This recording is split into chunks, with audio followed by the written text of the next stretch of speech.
So ayun na nga guys, sa lahat ng gustong mag-direct sa manufacturer ng ukay-ukay at saka ng top grade, ayan, i-PM nyo po yung page natin para sa locators fee, kasi may bayad po talaga ang locators fee. Hindi naman po madaling hanapin yung pinaka-manufacturer, okay?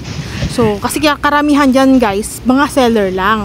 Pero yung pinaka ugat na kinukuhanan nila ng bundle ng mga bags na binibenta nila, o yung kahit anong klase ng ukay saka kahit anong klase ng top grade na bags, hindi nila sasabihin kung saan sila kumukuha ng stock nila. So ayan guys, ino-offer ko nga sa inyo ang manufacturer ng ating ukay-ukay saka ng top grade.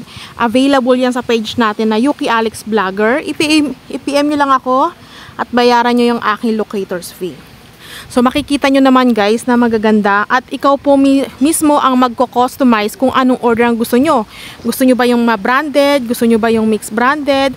O mixed branded saka unbranded magkasama? Bahala po kayo. Okay? Pwede namang puro ukay lahat. Pwede mong palagyan ng isa o dalawang top grade. Yung trending ngayon, di ba? Makikita nyo naman yan sa mga nagtitinda. So ayan guys, ino-offer ko, bayaran mo locators fee ko, makaka-direct ka na sa manufacturer. Saka hindi na hassle para maghanap ka pa ng bodega, kasi nandiyan na nga. Bibigay ko po sa inyo lahat ng detalye ng manufacturer saka ng forwarder company. Yun lamang guys, thank you for watching.